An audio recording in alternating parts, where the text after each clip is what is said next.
हरियाणा में गुड़गांव लोकसभा सीट को कुछ महीने तक ये माना जाता था कि ये बीजेपी के लिए बहुत फर्टाइल सीट है, उपजाऊ सीट है, बड़े आराम से बीजेपी इस सीट को जीत लेगी। लेकिन कांग्रेस से राज बब्बर का टिकट अनाउंस होता है। टिकट अनाउंस होने के बाद पूरी जो गुड़गांव की राजनीति है उसमें एक गहमा गहमी दिखी। उसके कुछ दिन बाद ही जो मेन स्ट्रीम के अखबार हैं या टीवी मीडिया है सब ये कहने लग गया कि अब ये सीट बीजेपी के लिए एक तरफा नहीं बची है बल्कि कांटे का मुकाबला है।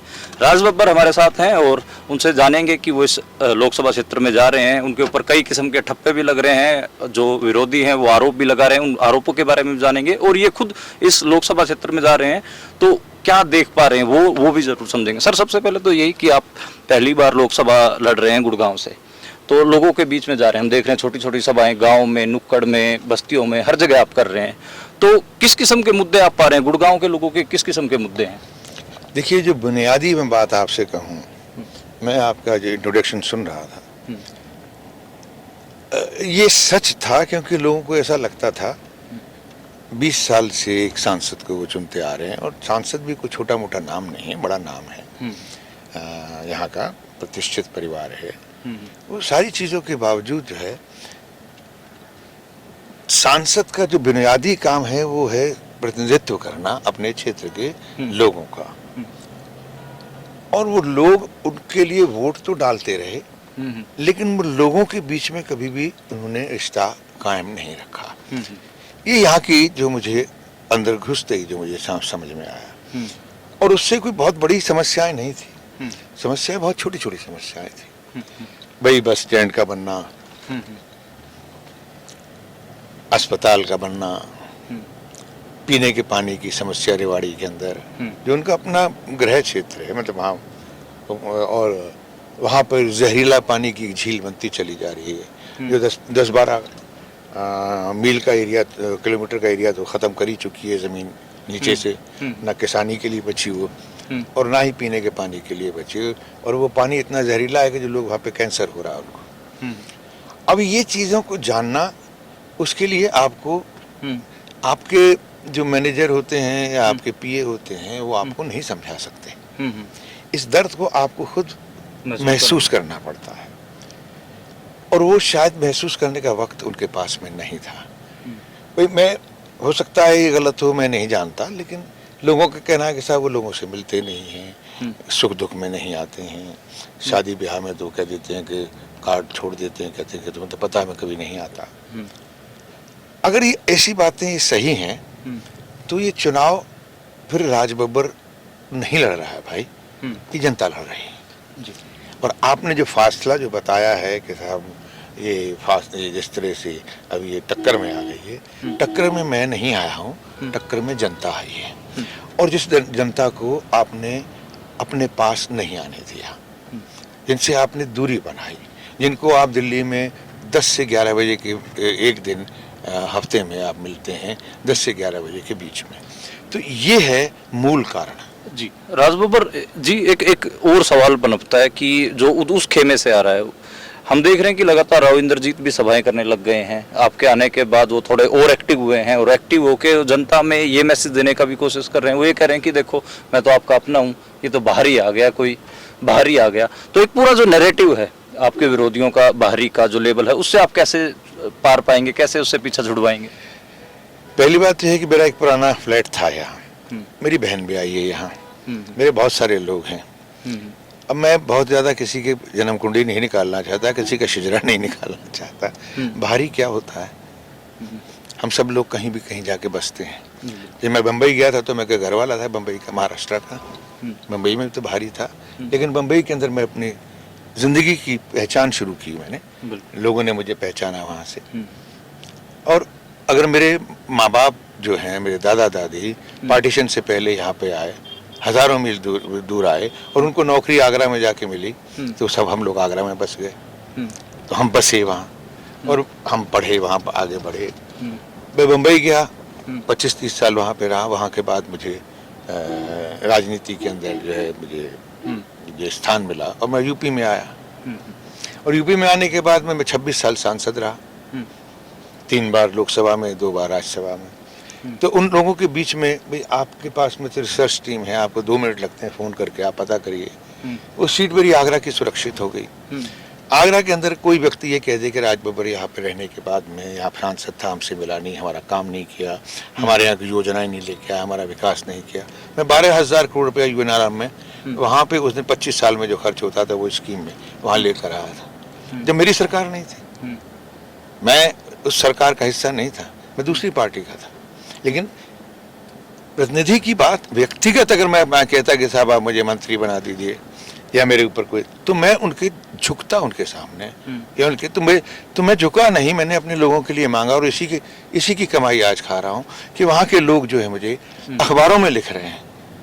जिस दिन पर्चा भरने का लास्ट डे था, लोग सब उम्मीद लगाए थे कि शायद राज बब्बर आखिरी दिन पर पर्चा भरेगा, लेकिन जब मैंने नहीं भरा तो वहाँ पे अखबारों में कोई ऐसा अखबार नहीं था जिसने अपना हेडलाइन, किसी ने 8 कॉलम की, किसी ने 3 कॉलम की, किसी ने हेडलाइन कि 26 साल के बाद आज आगरा की राजनीति में राज बब्बर नहीं होगा।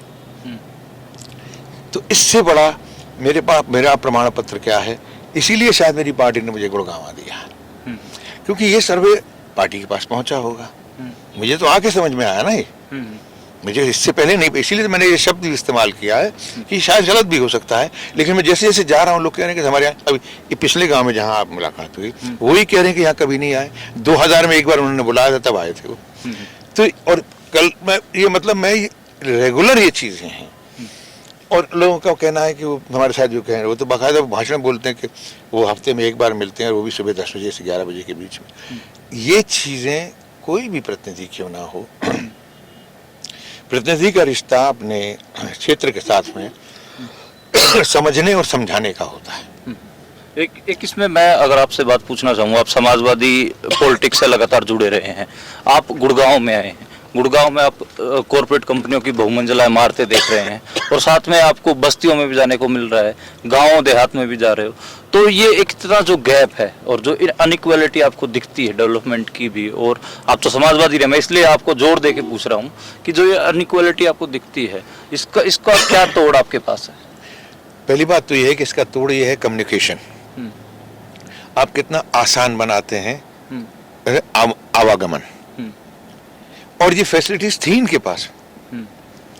इनके पास में जो आज मेवात का इलाका है वो बेसिकली बहुत पिछड़ा हुआ है और बहुत ही गरीब है, वहाँ का मजदूर है, उसका आवागमन हो जाए, उसकी जेब में पैसे आना शुरू हो जाए, वो वहाँ से परचेजिंग पावर बढ़ेगी, वहाँ पे जो है लोगों के अंदर हरा भरा होना शुरू हो जाएगा, लोग खुशहाल होना शुरू होंगे। तो जब आपको अपने ही उसको अगर मान लो निकलने के लिए 50 रुपये खर्च करने पड़ते हैं, वो लाएगा कहाँ से? 50 रुपये का तो वहीं से कि आटा वाटा कर इंतजाम करेगा कि मैं कम से कम 2 दिन का खाना राशन कमा लूँ। तो ये चीज़ें जो वहाँ पर रेल जानी थी क्यों नहीं गए? भाई 20 साल सांसद रहे हैं आप। अरे हम तो DRM का ऑफिस ले आए थे आगरा में, जो 30 साल से जिसकी डिमांड थी, सरकार मेरी नहीं थी, वाजपेयी जी की सरकार थी, उसमें लेके आया था। तो ये चीज़ें सरकारों को दोष नहीं देना चाहिए। प्रतिनिधि अगर अपनी बात कह सकता है तो उसको मजबूती से अपनी बात कह के अपने क्षेत्र के लोगों के लिए, और क्षेत्र के लोगों से सब डरते हैं, कोई पार्टी भी क्यों ना हो। लेकिन ये जो जमीन है ये भाजपा का एक हिसाब से प्रयोगशाला भी रही है। यहाँ पे उन्होंने बहुत कम्युनल एक्सपेरिमेंट भी किए हैं और बहुत सारी टेंशन इस सोसाइटी में, गुड़गांव की और रेवाड़ी की सोसाइटी में पैदा करने की कोशिश हुई है। कास्टिज्म को लेकर भी यहाँ पर बहुत सारे प्रयोग बीजेपी RSS ने किए हैं। उनकी प्रयोगशाला की आग में आप खेल रहे हो, चाहे वो धर्म के नाम पर हो चाहे जाति के नाम पर। जल तो नहीं जाओगे? झुलस जाऊंगा लेकिन जलूंगा नहीं, और झुलस कर मरहम लगा लूंगा, बाद में उनके भी लगा दूंगा, अपने भी लगा लूंगा। लेकिन मैं यहाँ से लोगों के दिलों में की जो जगह बन रही है वो अगर और सच बताऊं, सच्चाई तो ये है कि राज बब्बर चुनाव नहीं लड़ रहा, ये जनता चुनाव लड़ रही है, जनता चुनाव जीतेगी। और जो एक अलगाव अब जो उनकी प्रयोगशाला रही है, तो जाहिर बात है कि समुदायों के बीच में अलगाव भी पैदा किया ही होगा उन्होंने, बहुत सारी चीजें हुई होंगी। तो आपको जो एक वो भाईचारा बनाने की जो बात आती है, सोसाइटी को एट लार्ज इकट्ठा करने की, इंक्लूसिव जो बात करने की बात आती है, उसके आपके क्या नुक्ते हैं आपके पास कि आप ऐसा क्या काम, क्या जादू की छड़ी घुमाएंगे कि यहाँ पर भाईचारा दोबारा कायम होगा? मेरा अब वो उसमें से शब्द कुछ भी ढूंढे। जैसे मैंने कहा कि मेवात में गया, मैंने कहा बहादुर लोग, तुम्हारी जो विरासत है वह बहादुरी की है।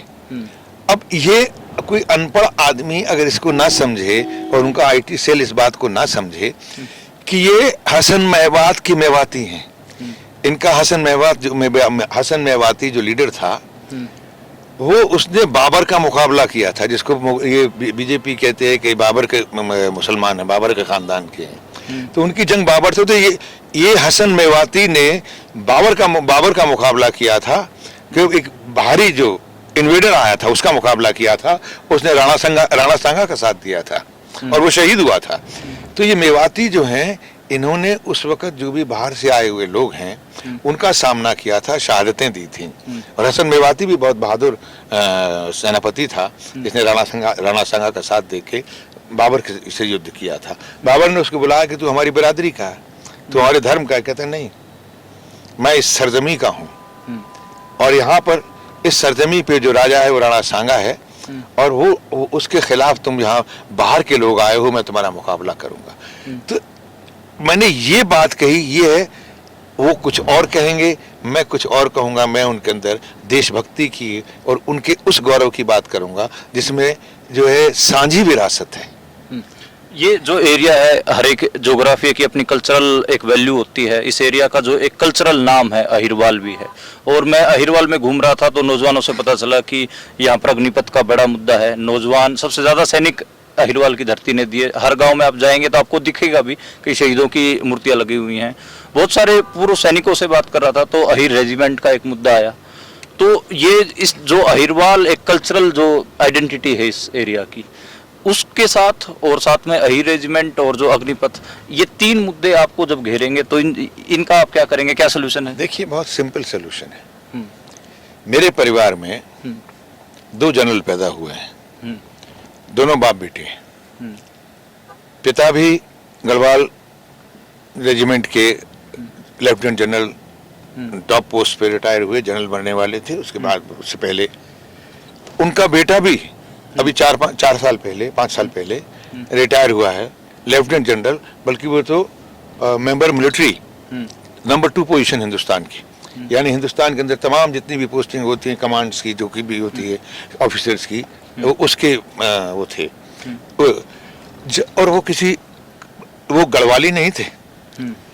कोई भी रेजिमेंट का जब नाम होता है, या अहिर रेजिमेंट या जाट रेजिमेंट या राजपूत रेजिमेंट, उनकी कुर्बानियों को याद किया जाता है और उनकी कुर्बानियों का चिट्ठा होता है कि और उसके नाम से वो गौरव दिया जाता है। ऐसे ही इस अहिरवाल के लोगों में, अहिरवाल में कुमायूं रेजिमेंट के 114 लोगों ने रांझला पे वहां पर अपनी जान दी थी 62 के लड़ाई में जी। और 15 या 1600 चीनी मारे थे उन्होंने। और उसके बाद में जब वो शहीद हो गए तो चीनी कमांडर आके सैल्यूट करता है इन बहादुरों को और ये कहता है कि ये फौज और ये कौम, मैं इसको सैल्यूट करता हूँ। क्या हमारे हिंदुस्तान में इसको सैल्यूट करने में शर्म आ रही है? राज बब्बर ने वहां जाके पहले दिन ये बात कही है और मैंने ये वचन दिया हुआ है कि जिस दिन राज बब्बर यहाँ से सांसद बनकर जाएगा तो अहिर रेजिमेंट की पीली टोपी पहन के जाएगा। जब दुनिया पूछेगी ये क्या है, तब मैं उसको दोबारा से उसको खड़ा करूंगा, उस आवाज को। और मैं संसद के अंदर ही नहीं बल्कि संसद के बाहर भी इस लड़ाई को अकेला लड़ूंगा और मैं लड़ाइयां जीतना, मैं आंदोलन का आदमी हूँ। और ये लड़ाई कोई बहुत बड़ी लड़ाई नहीं है, ये प्रतिष्ठा और गौरव की लड़ाई है, ये इतिहास की लड़ाई है, जिससे कि आने वाली नस्लें जो मजबूत हों। इन्होंने प्रतिष्ठा को पेट बना दिया है। इन्होंने आज जो एक अग्निवीर करके जो एक योजना लेके आए हैं और कहते हैं कि 4 साल के लिए 22,000 23,000 की नौकरी देंगे। इनके लिए ये पेट है कि आप जो उनको इतने पैसे दे देंगे और नौजवान को रोजगार नौकरी दे देंगे। ये अग्निवीर जैसी योजनाएं पेट से नहीं जुड़ी हैं, ये प्रतिष्ठा से जुड़ी हैं। गौरव है कि मेरे क्षेत्र से सिपाही जा रहा है, गौरव है कि मेरा बेटा फौज में है, गौरव है कि मेरा बेटा देश की सुरक्षा लाइन को मजबूत कर रहा है, उस पंक्ति को मजबूत कर रहा है। इस गौरव को ये छीनना चाहते हैं। अगर मैं और मेरे नेता राहुल गांधी ने इस बात का उन्होंने बोला भी है और हम लोग भी इसके लिए तत्पर हैं कि जिस दिन हमारी मजबूती आएगी हम जाएंगे संसद के अंदर, हम अग्निवीर की इस योजना को हम काटा करके खत्म करने का काम करेंगे। जी, बस आखिरी सवाल है, आधा मिनट और। किसानों की जमीनें यहाँ बहुत बेशकीमती हैं, पहले भी पौने पौने दामों पर उनको अधिग्रहण होता रहा है, तो क्या राज बब्बर किसानों की जमीनों को ऐसे ही कॉर्पोरेट के हवाले कर? मैं किसानों के लिए लड़ा हूँ। मैंने दादरी बजेड़ा खुर्द बजेड़ा की जो जमीन है वो आज वापस दी। 1700 एकड़ थी, यहाँ 550 एकड़ नाले में पानी में सड़ रही है। गुड़गांव की बाहर जाते ही इसी बादशाहपुर में यहाँ ऐसी बहुत सारी ज़मीनें हैं जो गंदे पानी की और उसमें बर्बाद हो चुकी हैं। किसानों की लड़ाई पुनिया जी मैं लड़ता रहूँगा। और मैं आखिरी बात यही कि राज बब्बर सरकारी कोठी से पार्लियामेंट नहीं जाएगा, बल्कि गुड़गांव में रहकर यहाँ से पार्लियामेंट जाएगा। जी, शुक्रिया शुक्रिया राज बब्बर। राज बब्बर थे और बड़े एक्टिवली सारे कैंपेन्स में जा रहे हैं। एक उम्र बेशक से ज़्यादा हो गई हो, लेकिन फुर्ती हमें अभी भी दिखती है।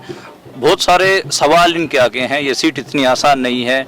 जातीय और धार्मिक आधार पर जिस हिसाब से बीजेपी आरएसएस ने इस जमीन को तैयार किया है, उस पर राज बब्बर लड़ रहे हैं, उस आग से खेल रहे हैं। अब देखना होगा कि जैसा वो कह रहे थे कि मैं झुलस जाऊंगा लेकिन जलूंगा नहीं, देखना होगा। 4 जून को पता चलेगा कि वो जलते हैं फिर झुलसते हैं या फिर इस आग से निकलकर इस जो एक हिसाब से एक किला है बीजेपी का, अभेद्य किला, क्या इसको भेद पाते हैं।